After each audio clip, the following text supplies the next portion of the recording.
Telaga Kautsar, dalam riwayat lain telaga Haud, dibelah darah Nabi Muhammad SAW.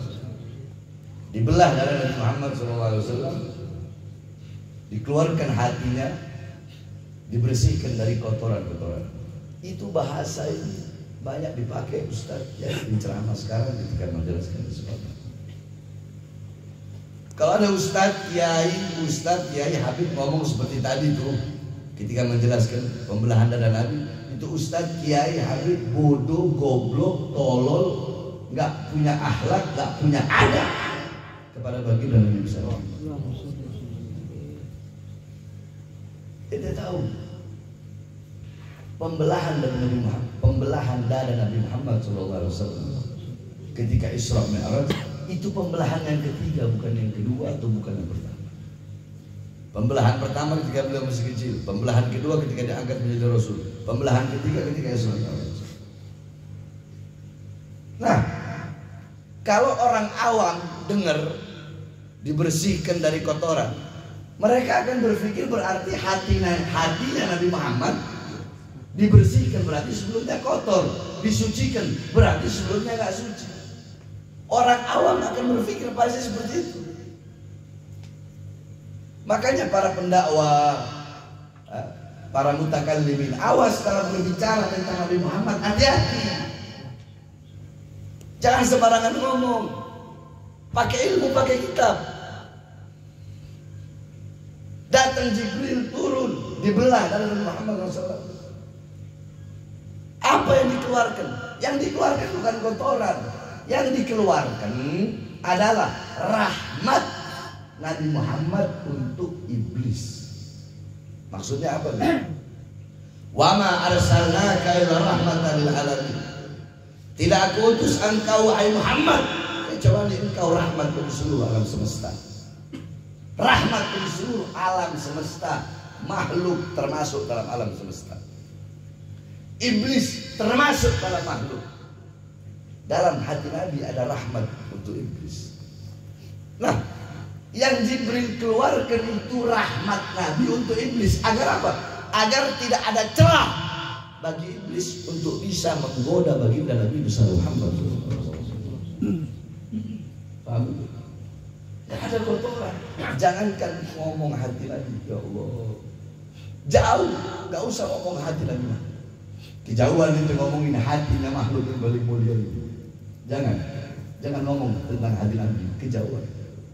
Buka kitab Asy-Syifa karangan Imam Qadiyah, dijelaskan dalam kitab darahnya Nabi suci, air kencingnya Nabi, baulun Nabi, kencingnya Nabi suci, nanahnya Nabi suci. Terus kalau air kencingnya saja suci, kotorannya suci, bagaimana itu orang bisa ngomong hati Nabi dibersihkan dari kotoran? Kita belajar di mana? Abdullah bin Zubair ketika Rasulullah bekam pernah minum darah Nabi Muhammad SAW. Perang Uhud ketika betis Nabi Muhammad SAW terkena anak panah, darahnya muncul. Datang Malik ibn Sinan, dikecup darah betisnya Nabi agar darah tidak mengucur. Darah tersebut diminum oleh Malik ibn Sinan. Kata Rasulullah, keluarkan, muntahkan darah. Jangan. Kata Malik ibn Sinan, tidak Rasulullah, aku ingin darahku bercampur dengan darahmu. Maka apa kata Rasulullah? Setiap darah yang bercampur dengan darahku haram jasadnya masuk ke api neraka. Kencing Nabi Ummu Aiman, Nabi Muhammad itu punya wadah untuk beliau kencing. Nah, ketika Nabi Muhammad SAW selesai beliau buang air kecil, air kencing beliau letak tahtal firash, kasur tempat tidur itu kan ranjang, bukan begini ranjang. Nah, di bawahnya kan ada kayak kosong gitu. Nabi Muhammad letakkan di situ di bawah. Ketika Nabi Muhammad bangun, beliau keluar, dibersihkan oleh Ummu Aiman. Nah, Ummu Aiman lihat ini ada wadah. diminum sama Ummu Aiman. Ketika diminum, Rasulullah balik, Rasulullah tanya, wahai Ummu Aiman, mana wadah yang ada di sini? Sudah aku minum ya Rasulullah. Hah? Kenapa kau minum? Ya Rasulullah, aku tidak pernah merasakan air yang lebih segar dan lebih nikmat dari air yang barusan aku minum ya Rasulullah. Tahukah engkau apa itu wahai Ummu Aiman? Itu adalah air kencingku. Maka engkau tidak akan pernah sakit gigi seumur hidupmu. Apalagi hati Nabi Muhammad. Kalau ngomong tentang hati Nabi Muhammad, awas, hati-hati sekali. Berbicara tentang Nabi Muhammad, hati-hati, awas saja. Ya, jangan sembarangan berbicara. Bukan hanya hati, sosok Nabi Muhammad, awas, jangan, hati-hati, jangan sembarangan nanti orang ngomong tentang begini Nabi Muhammad Sallallahu Alaihi Wasallam. Jangan kayak Wahabi yang tidak punya akhlak, tidak punya adab, mengatakan bapak ibu Nabi di neraka. Udah kurang jelaskan itu hadisnya, udah anak jelaskan dalam ilmu tarjih wa ta'dilnya, dalam mentarjih dua hadis yang riwayat Ma'mar sama riwayat Ahmad bin Salamah tentang hadis tersebut udah anak jelaskan, tidak perlu anak jelaskan lagi. Itu salah satu contoh tidak ada akhlak, tidak ada adab kepada baginda Nabi besar Muhammad Sallallahu Alaihi Wasallam. Nah, di dalam Al-Quran Allah Subhanahu wa Ta'ala berfirman, Bismillahirrahmanirrahim. Qala Allah Subhanalladzi asra bi'abdihi lailan minal masjidil haram ilal masjidil. Allah Subhanahu wa Ta'ala mengawali, memulai ayat tersebut dengan kalimat tasbih, yaitu subhanallah. Perlu itu orang ketahui. Mau ayat Quran, mau hadis, kalau diawali dengan kalimat subhana dan yang tidak ada kalimat subhana, ya, jadi suatu ayat atau hadis Muhammad SAW yang ada kalimat subhana dan yang tidak ada kalimat subhana itu tidak sama maknanya, nggak sama pengertiannya. Sama kayak ayat, kalau ada ayat Quran pakai inna itu lebih kuat daripada yang nggak pakai in. Allahul ladzi kaza. Sama innallaha itu lebih kuat innallaha. Nah, begitupun kalimat tasbih tadi. Ayat yang pakai subhana sama ayat yang nggak pakai subhana itu nggak sama. Apa itu tasbih? Apa itu subhana? Subhana bermakna tanzih, yakni tanzihullah min kulli su'in. Atau bermakna bara'ah. Bara'ah yakni bara'ah, yani bara'a lillah min kulli naqsin wa su'in wa syarrin wa dhalimin wa kadza wa kadza. Subhana itu maknanya, ya, pengertiannya adalah mensucikan Allah, tanzih.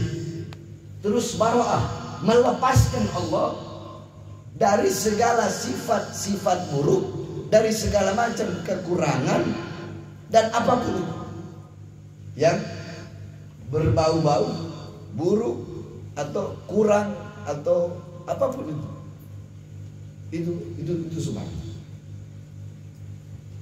Jadi melepaskan Allah daripada keburukan, kekurangan dan lain-lain. Maksudnya apa? Ini kejadian Isra Mi'raj, kejadian yang tidak masuk akal. Karena banyak orang-orang sekarang itu takdimul akal ala nakal. Banyak orang sekarang lebih mendahulukan akal daripada iman. Bukan berarti gak pakai akal, tetap pakai akal. Tapi kalau mau didahulukan, dahulukan kau punya iman, jangan dahulukan akal.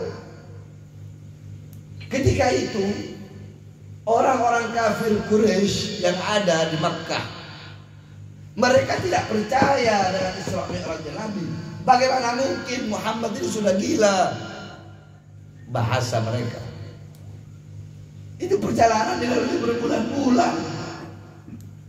Tapi kenapa hanya dilalui sesaat dalam waktu satu malam? Tapi Sayyidina Abu Bakar As-Siddiq nggak pakai akal. Karena Sayyidina Abu Bakar As-Siddiq apa? Andaikan Muhammad, andaikan kekasihku Nabi Muhammad, andaikan dia menceritakan kisah kejadian yang lebih dari itu, maka aku akan percaya. Makanya beliau diberi gelar As-Siddiq. Nah, karena ini kejadian yang nggak masuk akal, makanya Allah awali dengan kalimat Subhana. Untuk apa? Untuk menguatkan bahwasanya, untuk menjelaskan, menguatkan bahwasanya tidak ada yang mustahil bagi Allah. Paham? Dan itu juga bermakna ta'ajjub, yakni Allah Subhanahu wa taala apa? Agar kita kagum, yakni Allah ingin menunjukkan kehebatannya. Allah ingin menunjukkan kebesarannya, keagungannya. Allah ingin menunjukkan keinginannya. Allah ingin menunjukkan kekuatannya, kehebatannya. Allah ingin menunjukkan bahwasanya tidak ada yang mustahil baginya. Makanya Allah pakai kalimat Subhana.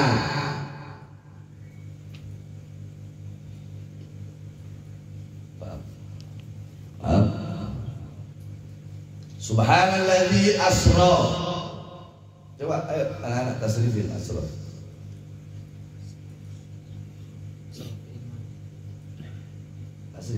Tasrif itu. Asra yasri. Sirayatan. Asra itu artinya memperjalankan. Memperjalankan. Memperjalankan. Beda berjalan dengan memperjalankan. Kalau asra itu artinya maksudnya memperjalankannya di malam hari. Memperjalankan di malam hari, berjalan di malam hari. Nah, asra memperjalankan. Asra memperjalankan.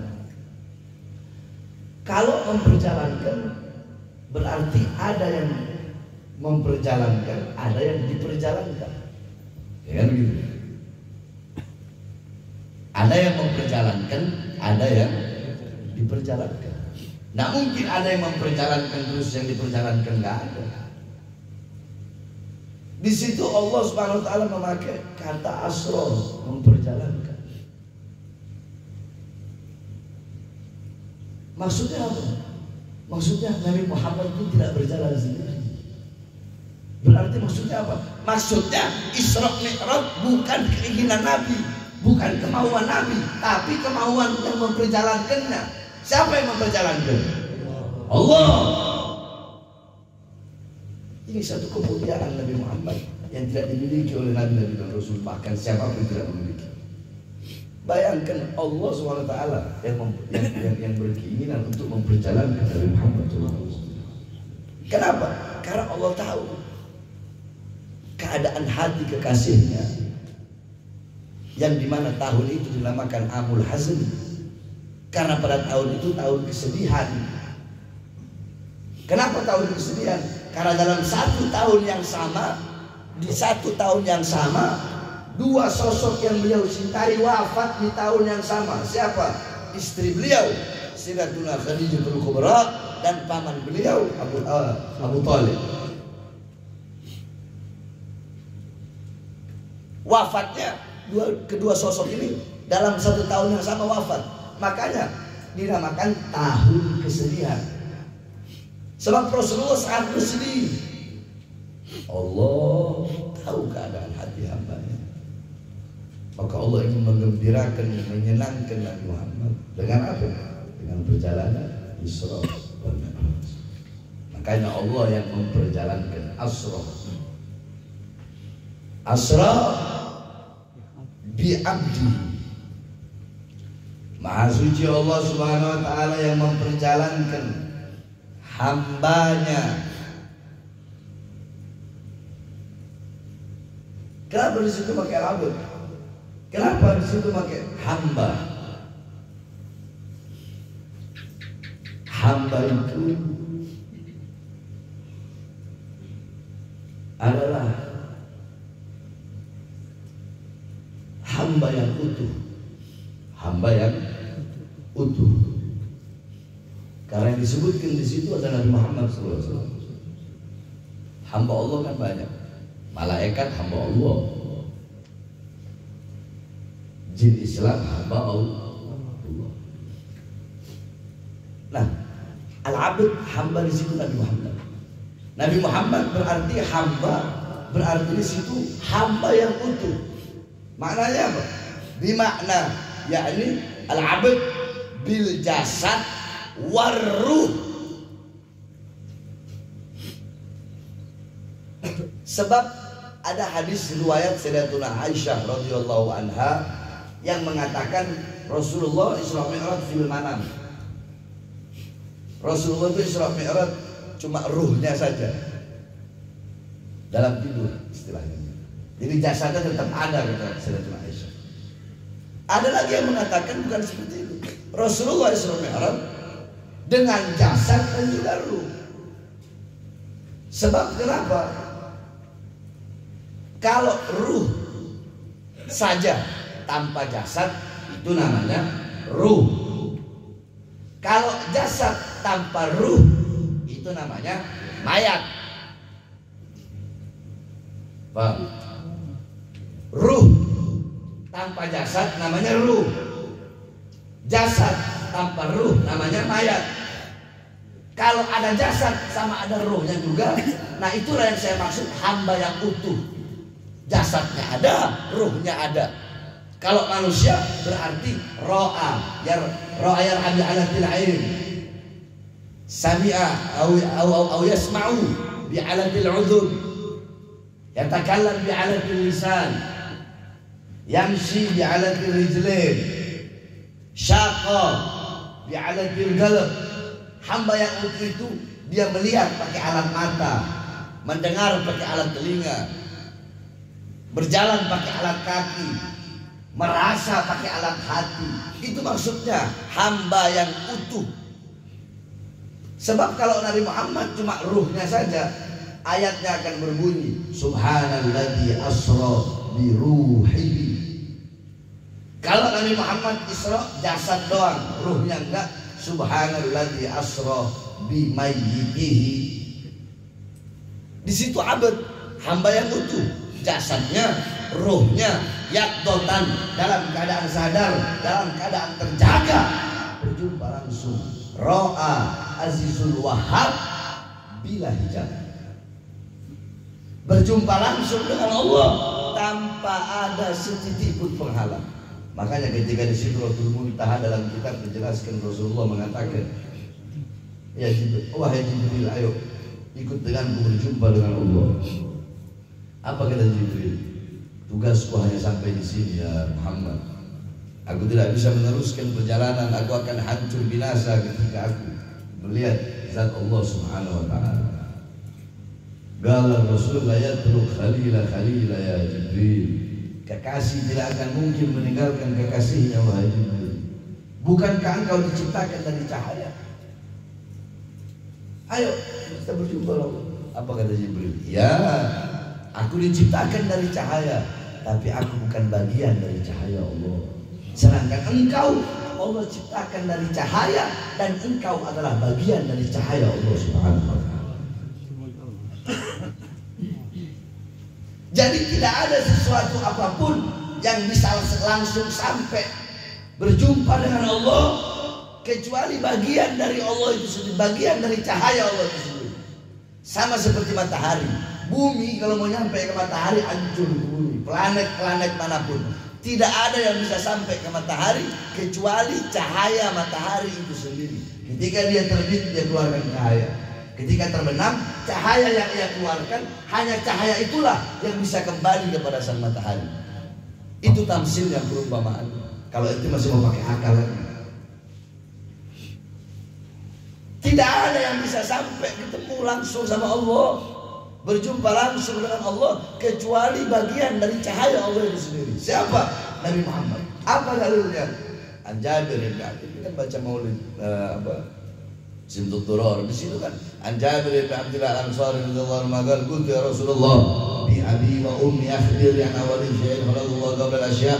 Qala ya Jabir khalaqallahu qabla al-ashya' nur nabiyyika Muhammadin sallallahu alaihi wasallam min nuri. Allah ciptakan cahaya Nabi Muhammad dari cahaya Allah Subhanahu wa taala. Itu maksudnya apa? Subhanalladzi asra bi 'abdihi lailan itu isim nakira dengan tanda tanwin. Itu pun memiliki makna yang khusus. Di situ tidak memakai isim ma'rifat yang ditandai dengan alif lam al-lail. Contoh, saya kasih contoh. Al-baitu itu isim ma'rifat yang artinya rumah itu. Artinya rumah itu. Maksudnya jelas. Ada rumah, oh rumahnya itu rumahnya si fulan. Itu rumah warnanya ini, bentuknya begini, modelnya begini. Itu kalau pakai alif lam al-baitu. Tapi kalau baitun isim nakirah maknanya beda. Baitun itu rumah. Udah, artinya rumah aja. Nggak tahu rumahnya siapa, warnanya apa, bentuknya bagaimana. Nah di situ pakai lailan, yakni bermakna taklil fi muddatil isra, maknanya penyedikitan daripada malam Isra-nya Nabi Muhammad. Kalau pakai alif lam al-lail berarti Nabi Muhammad al-laila, artinya satu malam penuh. Al-lail satu malam penuh. Kalau pakai al-lail berarti Nabi Muhammad Isra-nya selama satu malam penuh. Kalau pakai lailan berarti kita nggak tahu, bisa jadi sejam, sebab bukan satu malam penuh. Maknanya penyedikitan daripada waktu malam itu bisa sejam, bisa 10 menit, bisa 1 menit, bisa bahkan bisa 1 detik. Wallahu a'lam. Yang penting dalam satu malam itu waktunya nggak ketahuan. Paham?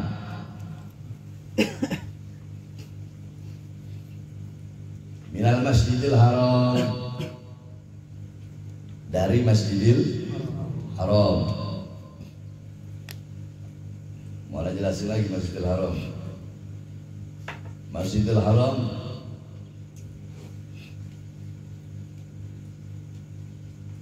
adalah satu masjid yang mulia, satu masjid yang agung, yang sampai-sampai kata Rasulullah SAW, salatun fi masjidi hadza afdal min alfi salatin fi ma siwahu. Salat di masjidku ini Nabawi, Masjid Nabawi lebih utama daripada 1000 kali salat dibandingkan masjid yang lain. Ente salat maghrib di masjid sini sama salat maghrib di Masjid Nabawi. Satu maghribnya ente sama seperti 1000 maghrib di Masjid Nabawi. Ente salat di Masjid Nabawi sama seperti 1000 maghrib dibandingkan ke salat di sini. Illa kecuali Masjidil Haram. Salatun fi Masjidil Haram afdal min 100,000 salatin fi ma siwa. Salat di Masjidil Haram 100.000 kali lebih utama dibandingkan dengan masjid-masjid yang lain. Dari Masjidil Haram ila Masjidil Aqsa. Masjidil Aqsa, kalau Rasulullah tusyaddur rihal illa ila thalatha masajid, Masjidil Hadam, Masjidil Haram, Masjidil Aqsa. Tidak ada bepergian yang lebih utama selain pergi ke 3 masjid. Masjidil Hadam, masjidku ini, maksudnya Masjid Nabawi, Masjidil Haram, dan Masjidil Aqsa. Ya, nah, nanti insya Allah minggu depan baru ana jelasin rinci Masjid sejalan dengan Isra Mi'raj Muhammad.